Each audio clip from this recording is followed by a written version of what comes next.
જય સ્વામિનારાયણ। શ્રી સ્વામિનારાયણ વિદ્યાસાગર સ્કૂલની શૈક્ષણિક યુટ્યુબ ચેનલ પર ધોરણ 5ના દરેક વિદ્યાર્થીઓનું સ્વાગત છે। વિદ્યાર્થી મિત્રો, આપણે એકમ પાઠ 1 અને એકમ પાઠ 2 ની સરસ યુનિટ ટેસ્ટ આપી। ઘણા વિદ્યાર્થીઓએ યુનિટ ટેસ્ટમાં 20માંથી 20 માર્ક પણ લાવ્યા છે। બે એકમની આપણે સ્વાધ્યાય પોથી પૂરવાનું કાર્ય પણ પૂરું કર્યું। હવે આજે આપણે એકમ પાઠ 3 નામ હતું એનું મહેનતનો રોટલો, જેની સમજૂતી સાથેનો વિડીયો તમને મોકલવામાં પહેલા આવ્યો છે। તો આજે આપણે એની સ્વાધ્યાય પોથી પૂરીશું। ચાલો કાઢીએ દરેક સ્વાધ્યાય પોથીનો એકમ નંબર 3 મહેનતનો રોટલો, જેના લેખક છે પન્નાલાલ પટેલ, જેના દ્વારા આપવામાં આવેલી એક બોધ કથા છે। આજે આપણે એની સ્વાધ્યાય પોથીનું કાર્ય કરવાનું છે। મિત્રો, નીચેના પ્રશ્નોના ઉત્તર માટે આપેલા વિકલ્પોમાંથી સાચો વિકલ્પ પસંદ કરીને તેનો ક્રમ કે અક્ષર સામેના ખાનામાં લખો। પેટા પ્રશ્ન 1, પાઠમાં કયા નગરની વાત કરવામાં આવી છે? એ મથુરા, બી કાશી, સી દ્વારકા કે ડી ગોકુળ? પાઠમાં કાશી નગરીની વાત કરવામાં આવી છે, એટલે વિકલ્પ બી પ્રશ્ન 1 ની સામે કરવાનો। બીજો પ્રશ્ન, સાધુએ મોચીને શું સીવી આપવાનું કહ્યું? એ કપડા, બી થેલી, સી પગરખા કે ડી પાકીટ? સાધુએ મોચીને પગરખા સીવી આપવાનું કહ્યું, એટલે વિકલ્પ સી પ્રશ્ન 2 ની સામે કરવાનો। ત્રીજો પ્રશ્ન, મોચીએ પગરખા સીવવાના કેટલા રૂપિયા કહ્યા? એ 1 રૂપિયો, બી 1.5 રૂપિયો, સી 2 રૂપિયા કે ડી 2.5 રૂપિયા? મોચીએ પગરખા સીવવાના 1.5 રૂપિયા કહ્યા હતા, એટલે વિકલ્પ બી પ્રશ્ન 3 ની સામે કરવાનો। ચોથો પ્રશ્ન, સાધુએ મોચીને પગરખાના કેટલા રૂપિયા આપ્યા? એ 1 રૂપિયો, બી 2 રૂપિયા, સી 1.5 રૂપિયો કે ડી 2.5 રૂપિયા? સાધુએ મોચીને પગરખાના 2 રૂપિયા આપ્યા, એટલે વિકલ્પ બી પ્રશ્ન 4 ની સામે કરવાનો। આગળનો પ્રશ્ન નંબર 5મો, મોચી કેટલા મહિનાના અંતે નવા ઓજારો વસાવી શક્યો? એ 9 મહિને, બી 10 મહિને, સી 11 મહિને કે ડી 12 મહિને? મોચી 12 મહિનાના અંતે નવા ઓજારો વસાવી શક્યો, એટલે વિકલ્પ ડી પ્રશ્ન 5 ની સામે કરવાનો। છઠ્ઠો પ્રશ્ન, સાધુ પોતાનો જીવન નિર્વાહ કેવી રીતે ચલાવતા હતા? એ ભિક્ષા માંગીને, બી મજૂરી કરીને, સી છોકરા ભણાવીને કે ડી પ્રવચનો આપીને? સાધુ પોતાનો જીવન નિર્વાહ ભિક્ષા માંગીને ચલાવતા હતા, એટલે વિકલ્પ એ પ્રશ્ન 6 ની સામે કરવાનો। આગળનો મુખ્ય પ્રશ્ન બીજો, નીચેના પ્રશ્નોના ઉત્તર એક એક વાક્યમાં લખો। પહેલો પ્રશ્ન, મોચી ભગત સ્વભાવે કેવા હતા? એ ઉત્તર, મોચી ભગત સ્વભાવે સંતોષી અને વ્યવહારે પ્રામાણિક હતા। બીજો પ્રશ્ન, મોચી ભગત નવા ઓજાર ક્યારે વસાવી શક્યા? હમણાં આપણે એનો ઉત્તર લખ્યો છે, એટલે ઉત્તર સીધો લખી નાખીએ। મોચી ભગત નવા ઓજારો 12 મહિનાના અંતે વસાવી શક્યા। ત્રીજો પ્રશ્ન, છેલ્લે મોચી ભગત સાધુ વિશે શું કહે છે? ઉત્તર, છેલ્લે મોચી ભગત સાધુ વિશે કહે છે કે આપ ખરા સાધુ। ચોથો પ્રશ્ન, મોચીને ક્યારે દુઃખ થયું? ઉત્તર, પોતાના બધા ઓજારો સોનાના બની ગયેલા જોઈને મોચીને દુઃખ થયું। પાંચમો પ્રશ્ન, મોચીને કેટલા સમય પછી નવા ઓજારો મળ્યા? ઉત્તર, મોચીને 12 મહિના પછી નવા ઓજારો મળ્યા। ત્રીજી વાર આ પ્રશ્ન આવ્યો। છઠ્ઠો પ્રશ્ન, મોચી સ્વભાવ અને વ્યવહારમાં કેવો હતો? ઉત્તર, મોચી સ્વભાવે સંતોષી અને વ્યવહારમાં પ્રામાણિક હતો। આ પ્રશ્ન પણ બીજી વાર આવ્યો છે। સાતમો પ્રશ્ન, સાધુ મોચી પાસે શું ખરીદવા માટે આવ્યો? ઉત્તર, સાધુ મોચી પાસે પોતાના પગના પગરખા તૈયાર કરાવવા આવ્યો અથવા તો ખરીદવા આવ્યો હતો. 8મો પ્રશ્ન, મોચીએ પગરખાની કિંમત કેટલા રૂપિયા જણાવી? ઉત્તર, મોચીએ પગરખાની કિંમત 1.5 રૂપિયો જણાવી. 9મો પ્રશ્ન, સાધુ મોચી પર ક્યારે ખુશ થયા? ઉત્તર, જ્યારે મોચીએ સાધુને વાયદા પ્રમાણે પગરખા સીવીને આપી દીધા ત્યારે સાધુ મોચી પર ખુશ થયા. 10મો પ્રશ્ન, સાધુએ મોચી પાસે શાની ભિક્ષા માંગી? ઉત્તર, સાધુએ મોચી પાસે મુઠ્ઠી ચણાની ભિક્ષા માંગી. મુખ્ય પ્રશ્ન ત્રીજો, નીચેના પ્રશ્નોના ઉત્તર 2-3 વાક્યમાં લખો. પહેલો પ્રશ્ન, મોચી પરચુરણ લેવા જવાનું કહે છે ત્યારે સાધુ શું કહે છે? ઉત્તર, મોચી પરચુરણ લેવા જવાનું કહે છે ત્યારે સાધુ કહે છે કે રહેવા દો ભગત, એટલા પૈસાની આપણા તરફથી તમાકુ પીજો. બીજો પ્રશ્ન, મોચીની પ્રામાણિકતાનો બદલો સાધુએ કેવી રીતે વાળ્યો? ઉત્તર, મોચીની પ્રામાણિકતાથી ખુશ થઈને સાધુએ પોતાની પાસે રહેલા પારસમણી મોચીના ઓજારોને ઘસીને તેના બધા ઓજારો સોનાના બનાવી દીધા. મોચીની પ્રામાણિકતાનો સાધુએ આ રીતે બદલો વાળ્યો. ત્રીજો પ્રશ્ન, પોતાના ઓજારો સોનાના બની ગયેલા જોઈને મોચીએ શું વિચાર્યું? ઉત્તર, પોતાના ઓજારો સોનાના બની ગયેલા જોઈને મોચીએ વિચાર્યું કે હવે હું આ સોનાના ઓજારોથી કેવી રીતે કામ કરીશ. ચોથો પ્રશ્ન, સોનાના ઓજારો ન સ્વીકારવા પાછળ મોચીએ સાધુને કયું કારણ જણાવ્યું? ઉત્તર, સોનાના ઓજારો ન સ્વીકારવાનું કારણ જણાવતા મોચીએ સાધુને કહ્યું કે એ સોનું એણે પોતાની જાત મહેનતથી મેળવ્યું નથી. આગળ જોઈએ મુખ્ય પ્રશ્ન નંબર 4, નીચેના વાક્યો કોણ કહે છે તે જણાવો. માત્ર બોલનાર વ્યક્તિનું નામ. પેલું વાક્ય, મારી પાસે સીવેલા તૈયાર નથી મહારાજ. આ વાક્ય મોચી ભગત બોલે છે. બીજો પ્રશ્ન, હરામનો પૈસો મને ન ખપે. આ વાક્ય પણ મોચી ભગત કહે છે. ત્રીજો પ્રશ્ન, આ કાચી દુકાનને પાકી કરો. આ વાક્ય સાધુ મહારાજ કહે છે. ચોથું વાક્ય, કેમ મૂંગા થઈ ગયા?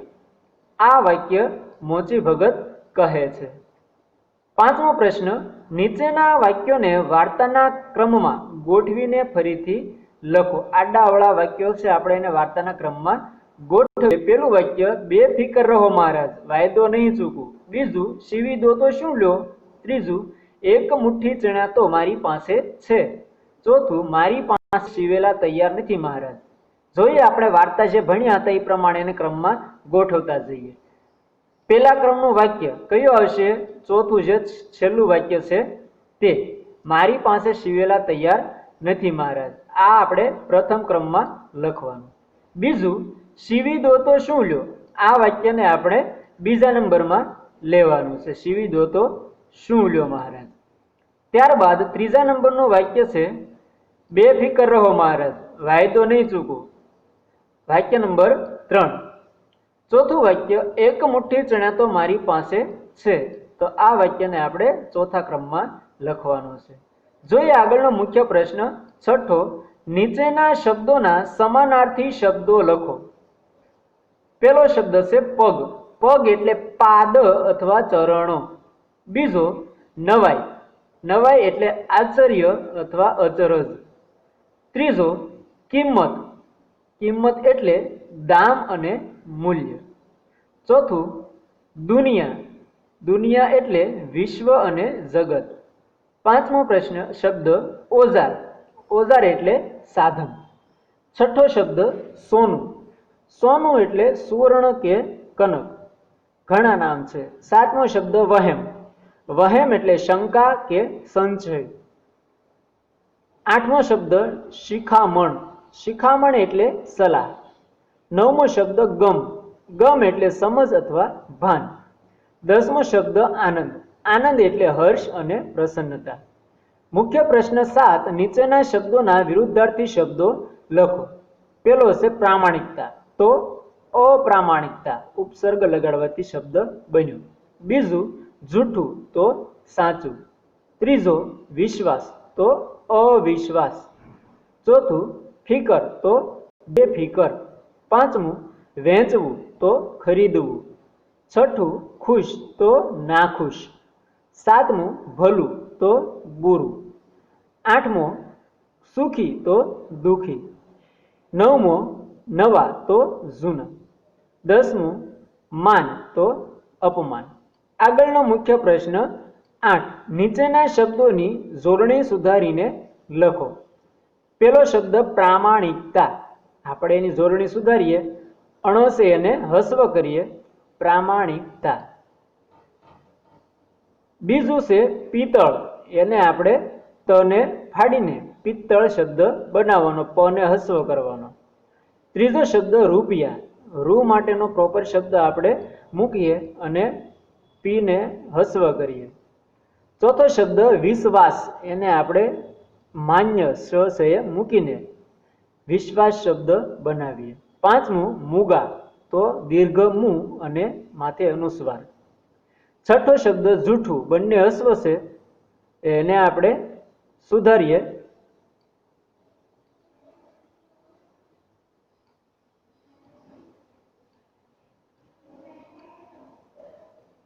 જૂઠું શબ્દની જોડણી મારે અહીંયા એનો વિરોધી શબ્દ લખાઈ ગયેલો છે.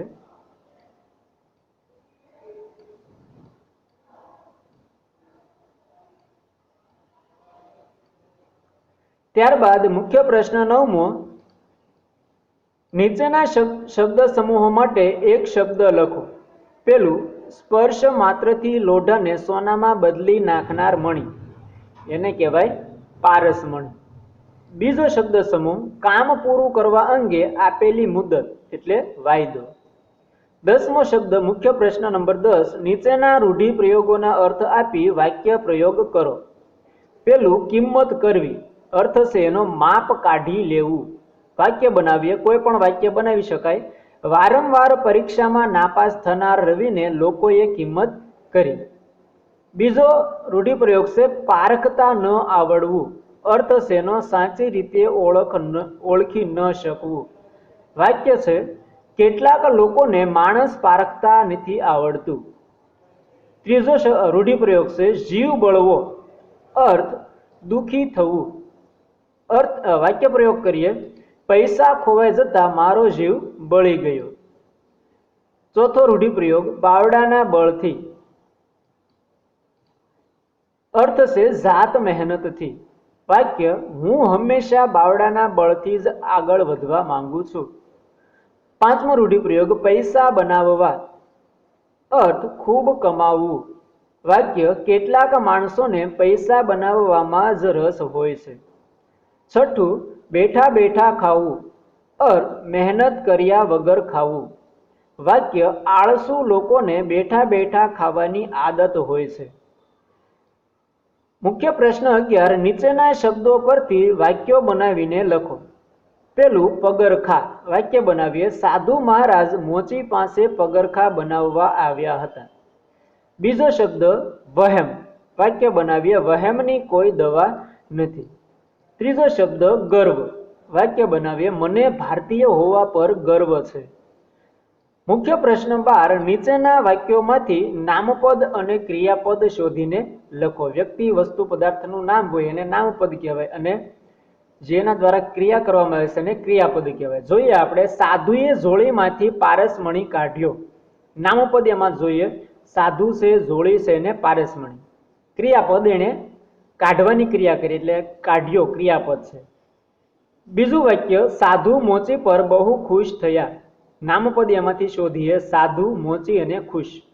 ક્રિયાપદ થયા. ત્રીજું વાક્ય છે મોચી કામ કરવું ભૂલી ગયો. નામપદ છે મોચી અને કામ. ક્રિયાપદ ભૂલી ગયો. નીચે આપણને પ્રવૃત્તિ આપી છે. નીચેના કોષ્ટકમાં આપેલા ઓજારોના નામની સામે તેનો ઉપયોગ કરનાર કારીગરનું નામ લખો. ક્રમ, ઓજાર અને કારીગર. પેલું જૂથ છે હથોડી, ખુરપી, રાંપ, સોયો, દોરો, પોલીશ અને બ્રશ. આ વસ્તુઓ કોણ કોણ વાપરે છે? તો આ વસ્તુઓ મોચીઓએ વાપરતા હોય છે. તો આપણે એની સામે મોચી લખવાનું છે. બીજું જૂથ છે રંધો, ખુરપી, વાંસલો, સારડી, કરવત, હથોડી અને મેજર ટેપ.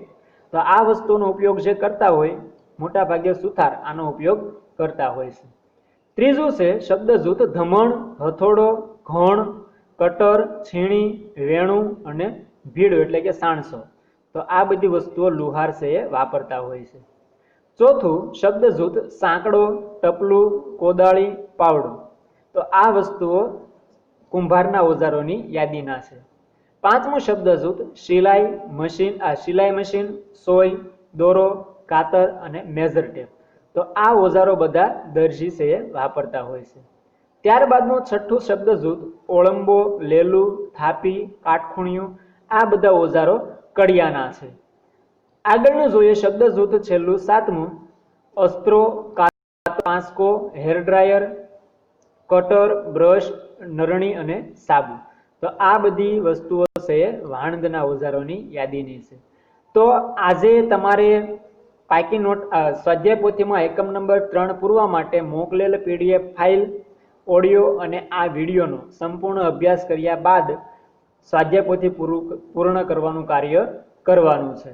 તો નવા એકમ સાથે નવા વિડીયોમાં આપણે નવા તાસ દરમિયાન ફરીથી મળીશું અને નવા એકમની શરૂઆત કરીશું. દરેકને જય શ્રી સ્વામિનારાયણ.